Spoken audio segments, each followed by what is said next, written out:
سورۃ المزمل، بہت سے لوگ اس کو مزمل پڑھتے ہیں، تو یہ مزمل ہے، زا کے اوپر شد ہے، اور باب کون سا ہے؟ تفاعل، یعنی تزمل تھا اصل میں، اور اس سے متزمل تھا، اور تا زا میں زم ہو گئی تو مزمل ہو گیا۔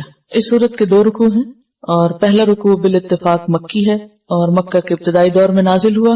دوسرے کے بارے میں اختلاف رائے ہے، بعض کہتے ہیں کہ 1 سال کے بعد نازل ہوا، اور بعض کہتے ہیں کہ یہ مدینہ میں نازل ہوا۔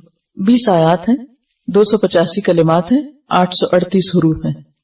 اس پارے کا چونکہ مرکزی مضمون دعوت اللہ ہے، تو اس صورت میں دعوت دینے والے کو جس اخلاق اور جس ہتھیار سے لیس ہونا چاہیے، اللہ کے ساتھ جیسا تعلق مطلوب ہے، اس کے بارے میں بات کی گئی ہے کہ داعی کی جو پرسنل خصوصیات ہیں، اس کی اپنی زندگی میں اس کا ذاتی رویہ اور اس کا علم اور اس کی عبادت اور اس کا تقوی اور جو اخلاق اس کے اندر ہونا چاہیے، اس کی یاد دہانی ہے اس میں، کیونکہ دعویٰ کا کام آسان کام نہیں، یہ ایک بھاری کام ہے، اور بھاری کام کے لیے ہمت بھی زیادہ چاہیے ہوتی ہے۔ جنوں کے اندر شاید ہم سے زیادہ طاقت ہے، اس لیے انہوں نے پہلی دفعہ ہی سن کر بھرپور کام شروع کر دیا، اور غلط خیالات پر بھی بھرپور تنقید، اور بھرپور طریقے سے میسج کنوے کر کے توحید کی بھرپور دعوت۔ اسی طرح انسان خواہ جسمانی طور پر کمزوری کیوں نہ ہو، لیکن اگر اس کا ایمان مضبوط ہے، وہ اندر سے مضبوط ہے، اس کا اللہ سے تعلق مضبوط ہے، تو پھر وہ بڑے بڑے جنوں سے نمٹنا جانتا ہے، جیسا کہ اس میں فرعون کا ذکر آئے گا، اور بالکل ابتدائی دور کی صورتوں میں سے ہے سورۃ المزمل۔ اب حیران ہو رہی تھی کہ شروع میں ہی اللہ سبحانہ وتعالیٰ نے فرعون کا ذکر کر دیا، کیونکہ نبی صلی اللہ علیہ وسلم کو مکہ میں ایسے ہی لوگوں سے واسطہ تھا، اور ہر ایک کے ایمان کے بقدر اس کا امتحان ہوتا ہے، امتحان بقدر ایمان، اور جتنا کسی کا ایمان مضبوط ہوگا اتنا ہی اس کا سخت امتحان ہوگا، اور جتنا اللہ سے تعلق مضبوط ہوگا اس میں کامیاب ہوگا۔ اور اس کامیابی کے لیے بے حد ضروری ہے کہ انسان کے اندر مضبوطی ہو، اور وہ مضبوطی آ نہیں سکتی جب تک انسان قرآن سے گہرا تعلق نہ رکھتا ہو، اور خاص طور پر رات کی نماز میں قرآن کی قرات کے ساتھ قیام کی عادت نہ ہو۔ یہ ایک ضروری خصوصیت اور ضروری شرط ہے جس کا ذکر یہاں ملے گا۔ یا ایھا المزمل، یا ایھا، یا کیا ہے؟ حرف ندا، اور ایھو کا معنی ہوتا ہے کون سا یا جون سا، جس، کس، یعنی ایھو کا لفظ ان معنوں میں استعمال ہوتا ہے، یا کیا، کون سا کیا، اور ہا جو ہے یہ حرف تنبیہ ہے، اور فصل کے لیے آتا ہے، فصل کا مطلب ہوتا ہے الگ کرنا۔ تو حرف ندا اور منادا کے بیچ میں جبکہ منادا معرف باللام ہو، یہ بات سمجھ آ رہی میری؟ منادا معرف باللام، معرف باللام کا کیا معنی؟ کہ ال کے ساتھ شروع ہو رہا ہو، تو ان کو باہم ملانے کے لیے درمیان میں آتا ہے ایھا۔ یا ایھا، اے وہ جو، المزمل، مزمل تزمل سے، باب تفاعل، اور اصل میں تھا متزمل، متفاعل کے وزن پر، تا کو زا میں مدغم کر دیا گیا، اور روٹ اس کا کیا ہے؟ زا ما لا، زا میم لام۔ اور تزمل کا معنی ہوتا ہے اپنے اوپر چادر یا کوئی کپڑا لپیٹنا۔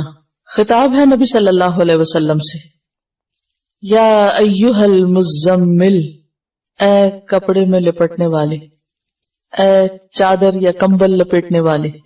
آپ کو مزمل سے کیوں خطاب کیا گیا؟ اس کی ایک وجہ تو یہ بیان کی جاتی ہے کہ نبی صلی اللہ علیہ وسلم نے جب پہلی مرتبہ جبریل علیہ السلام کو دیکھا تو آپ کے اوپر ایک بہت دہشت تھی اور خوف تھا اور لرزہ طاری تھا۔ آپ گھر پہ تشریف لائے اور حضرت خدیجہ سے کہا، زملونی زملونی، مجھے کمبل اڑھا دو، کمبل اڑھا دو، یعنی ایک طرح سے پروٹیکشن کے لیے اور اپنے آپ کو سمیٹنے کے لیے۔ اور یہ تو چونکہ نقطہ آغاز تھا، اس کے بعد ابھی مزید آپ پر ذمہ داری ڈالی جانا تھی، لہذا آئندہ جب آپ کو پکارا گیا تو اس نام سے پکارا گیا، اے کپڑا لپیٹنے والے۔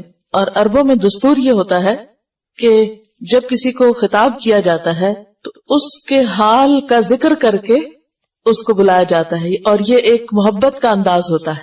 مثلا اس کی بہت سی مثالیں آپ کو ملے گی۔ ایک مرتبہ حضرت علی رضی اللہ تعالیٰ عنہ حضرت فاطمہ سے کچھ رنجیدہ ہو گئے، کچھ ناراضگی ہو گئی، تو گھر چھوڑ کے مسجد میں چلے گئے اور مسجد کے فرش پر لیٹے ہوئے تھے، آپ کے جسم کے اوپر مٹی لگ گئی. نبی صلی اللہ علیہ وسلم حضرت علی کو تلاش کر رہے تھے اور کرتے کرتے جب مسجد میں گئے تو کہا یا ابا تراب، اے مٹی والے، یعنی یا مٹی میں لپٹے ہوئے یا لتڑے ہوئے اٹھو تم.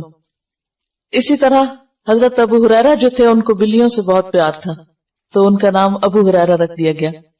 اسی طرح کچھ اور بھی آپ کو ایسے نام ملیں گے یا کنیتیں ملیں گی کہ جو انسان کے حال کو یا اس کے شوق کو یا اس کے کام کو واضح کرتی ہیں.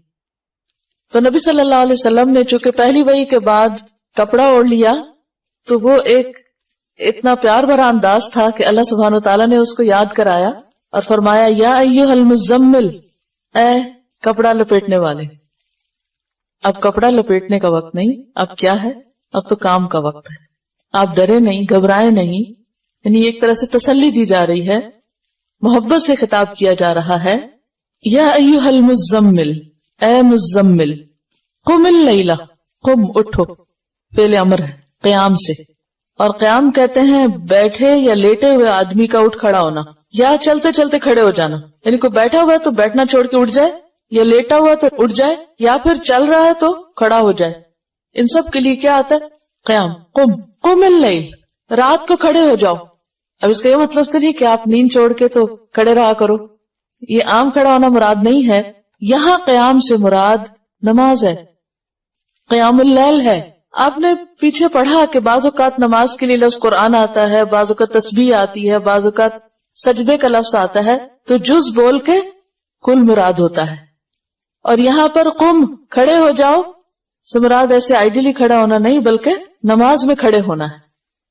تو قم اللیل کا مطلب کیا ہوگا؟ اٹھو رات کے وقت اور اٹھ کر نماز پڑھو.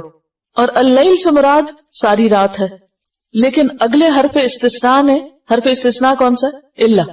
اللہ نے واضح کر دیا کہ نہیں، پوری رات کا مراد نہیں ہے یہاں، بلکہ قلیلاً، تھوڑا، یعنی پوری سے کم، ساری نہیں. قم اللیل الا قلیلاً، رات کو قیام کرو یعنی نماز ادا کرو مگر تھوڑا. اب کتنا تھوڑا؟ نصفہ، اس کا آدھا، یعنی نصف اللیل، آدھی رات. او انقص منہ، یا کم کر لو اس میں سے بھی. کس میں سے؟ آدھی میں سے بھی.